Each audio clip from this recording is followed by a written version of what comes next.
Hello everyone, welcome to our channel iLearning Zone. আমি আলোচনা কৰি আছিলো তাপৰ বিষয়ে। আজিৰ ভিডিঅ'টোৰ আলোচ্য বিষয় হৈছে গ্ৰীষ্মকাল আৰু শীতকালত আমি পিন্ধা বস্ত্ৰ বা কাপোৰৰ প্ৰকৃতি। এতিয়া তোমালোকে ভাবিবা যে গ্ৰীষ্ম আৰু শীতকালত কেনে ধৰণৰ কাপোৰ পিন্ধিব লাগে আমি জানোৱেই, সেইটোনো কি আলোচনা কৰিবলগীয়া কথা। গ্ৰীষ্মকালত আমি পাতল ৰঙৰ কাপোৰ পিন্ধি ভাল পাওঁ আৰু শীতকালত ডাঠ ৰঙৰ কাপোৰ পিন্ধি ভাল পাওঁ। গ্ৰীষ্মকালত কপাহী বা তেনেধৰণৰ পাতল কাপোৰ আৰু শীতকালত উনি কাপোৰ পিন্ধো নহয় জানো, কিন্তু প্ৰশ্ন হ'ল কিয়? আমাৰ এনে পচন্দৰ কাৰণ কি? আমি সকলোৱেই জানো যে বস্ত্ৰ হ'ল আমাৰ এক মৌলিক প্ৰয়োজন, যি আমাক শীত আৰু তাপৰ পৰা ৰক্ষা কৰে।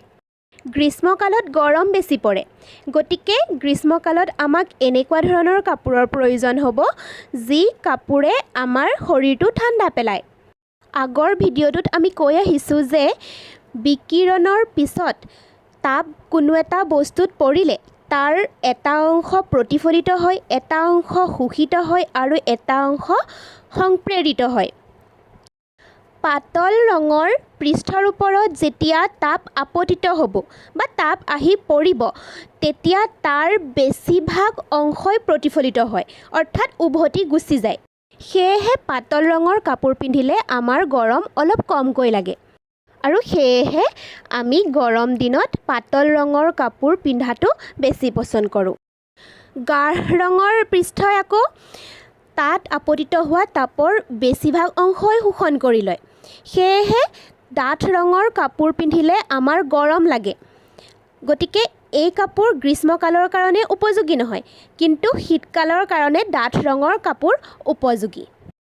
তেতিয়াহ'লে গ্ৰীষ্মকাল আৰু শীতকালত পিন্ধা বস্ত্ৰৰ প্ৰকৃতি কেনেকুৱা বুলি সুধিলে আমি কি ক'ম? যে গ্ৰীষ্মকালত আমি পাতল ৰঙৰ কাপোৰ পিন্ধিব লাগে আৰু শীতকালত আমি ডাঠ ৰঙৰ কাপোৰ পিন্ধিব লাগে। কিন্তু বস্ত্ৰ নিৰ্বাচনৰ কাৰণে ৰঙেই জানো যথেষ্ট? গ্ৰীষ্মকালত তোমালোকে বগা ৰঙৰ চুৱেটাৰ এটা পিন্ধি থাকিব পাৰিবানে? বা শীতকালত তোমালোকে ক'লা ৰঙৰ পাতল ফ্ৰক এটা পিন্ধি থাকিব পাৰিবানে? নোৱাৰা নহয় জানো? ইয়াৰ কাৰণ হ'ল কাপোৰৰ প্ৰকৃতি বুলি ক'বলৈ হ'লে ৰঙৰ বাহিৰেও সেই কাপোৰবিধ কেনেধৰণৰ আঁহৰ পৰা তৈয়াৰ কৰা হৈছে সেইটোও জানিব লাগিব।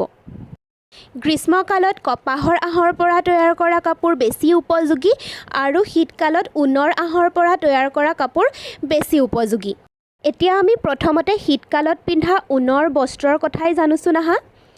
ঊণ হ'ল তাপৰ কুপৰিবাহী। আমি আগৰ ভিডিঅ'টোততো কৈয়ে আহিছিলোঁ, কুপৰিবাহী মানে হ'ল যিবোৰ বস্তুৰ মাজেৰে তাপ পাৰ হৈ যাব নোৱাৰে।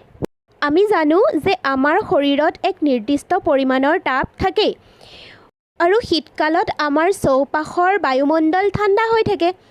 তাপৰ সঞ্চালনৰ নিয়ম মতে আমাৰ গৰম শৰীৰৰ পৰা তাপ বাহিৰৰ চৌপাশলৈ ওলাই যায়, সেয়েহে শীতকালত আমাৰ ঠাণ্ডা লাগে। মধ্যে কৈ আহিছোঁ যে ঊণ তাপৰ কুপৰিবাহী। ইয়াৰ বাহিৰেও ঊণৰ আঁহৰ মাজত বায়ু আবদ্ধ হৈ থাকে আৰু আমি জানো যে বায়ু তাপৰ কুপৰিবাহী। গতিকে ঊণ আৰু বায়ু দুয়োটা মিলি আমাৰ শৰীৰৰ তাপ চৌপাশৰ শীতল অঞ্চললৈ ওলাই যোৱাত বাধা দিয়ে। সেয়েহে আমি ঊণৰ বস্ত্ৰ পিন্ধিলে গৰম অনুভৱ কৰোঁ।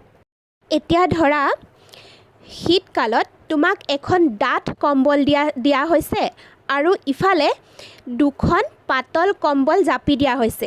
তুমি কোনবিধ ল'বা? এখন ডাঠ কম্বল নে দুখন পাতল কম্বল? আৰু কিয়? তোমালোকে কি লোৱা নাজানো, মই কিন্তু দুখন পাতল কম্বলেই ল'ম। ইয়াৰ কাৰণ হ'ল পাতল কম্বল দুখনৰ মাজত বায়ুৰ এটা তৰপো থাকিব। গতিকে শৰীৰৰ পৰা প্ৰথম কম্বলখন যদি পাৰ হৈ পেলাই অলপ তাপ আহেও, আকৌ বায়ুৰ তৰপটোৱে সেইখিনি আকৌ ধৰি ৰাখিব। গতিকে এই ক্ষেত্ৰত আমাৰ শৰীৰটোৱে বেছি গৰম অনুভৱ কৰিব আৰু এখন ডাঠ কম্বলৰ ক্ষেত্ৰত বায়ুৰ পৰিমাণ খুব কম থাকিব। গতিকে ই তুলনামূলকভাৱে কম তাপ ধৰি ৰাখিব। এতিয়া কোৱাচোন, গৰম দিনত কপাহী কাপোৰ কিয় পিন্ধা হয়? গৰম দিনত আমাৰ শৰীৰৰ পৰা ঘাম ওলায়। কপাহী কাপোৰে ঘামবোৰ শুহি লয় আৰু ইয়াক বাষ্পীভৱন হোৱাত সহায় কৰে। ফলত আমাৰ শৰীৰটো শীতল পৰি থাকে। এতিয়া মই কৈ অহা বাষ্পীভৱন মানে কিনো? বাষ্পীভৱন মানে হ'ল এটা জলীয় পদাৰ্থ এটা গেছীয় পদাৰ্থলৈ পৰিৱৰ্তন হোৱা প্ৰক্ৰিয়া। অৰ্থাৎ পানী বেছি উতলাই থাকিলে সি যেনেকৈ ভাপ হৈ যায় সেই প্ৰক্ৰিয়াটোৱেই হ'ল বাষ্পীভৱন। অতিমাত্ৰা গৰম আৰু ঠাণ্ডাৰ পৰা ৰক্ষা পাবলৈ আমি আমাৰ ঘৰবোৰতো বিভিন্ন ব্যৱস্থা গ্ৰহণ কৰোঁ।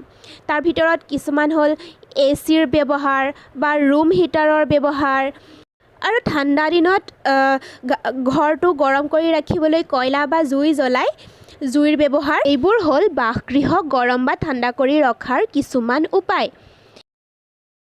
কিন্তু আজিকালিৰ অত্যাধুনিক ঘৰবোৰত এইবোৰ উপায়ৰ কোনো প্ৰয়োজন নহয়, কাৰণ এই ঘৰবোৰ এনেধৰণে সজোৱা হয় যাতে বাহিৰৰ শীত আৰু তাপৰ দ্বাৰা ইয়াৰ ভিতৰভাগ বেছিকৈ প্ৰভাৱিত হ'ব নোৱাৰে। এনেধৰণৰ ঘৰবোৰৰ প্ৰাচীৰ বা ৱালসমূহ এনেধৰণে সজা হয় যাতে ইয়াৰ মাজত বায়ুৰ তৰপ আবদ্ধ কৰি ৰাখিব পাৰি। আৰু ইয়াৰ এটা উপায় হৈছে ফোঁপোলা ইটা ব্যৱহাৰ কৰা। ইয়াৰ মাজত থকা বায়ুৰ তৰপ তাপৰ কুপৰিবাহী হোৱাৰ কাৰণে তাৰ মাজেৰে বাহিৰৰ পৰা তাপ ভিতৰলৈ সোমাব নোৱাৰে, যাৰ ফলত গৰম দিনত ঘৰৰ ভিতৰখন শীতল পৰি থাকে। আকৌ ভিতৰৰ পৰা তাপো বাহিৰলৈ ওলাই যাব নোৱাৰে, যাৰ ফলত ঠাণ্ডা দিনত ঘৰৰ ভিতৰখন গৰম হৈ থাকে। ভিডিঅ'টোত গ্ৰীষ্ম আৰু শীতকালত আমি পিন্ধা বস্ত্ৰৰ প্ৰকৃতিৰ বিষয়ে আলোচনা কৰা হ'ল। ভিডিঅ'টো যদি তোমালোকৰ কাৰণে অলপ হ'লেও সহায়ক হৈছে তেতিয়াহ'লে লাইক, শ্বেয়াৰ আৰু কমেণ্ট কৰিবা। লগতে আমাৰ চেনেলটো ছাবস্ক্ৰাইব কৰি ল'বা।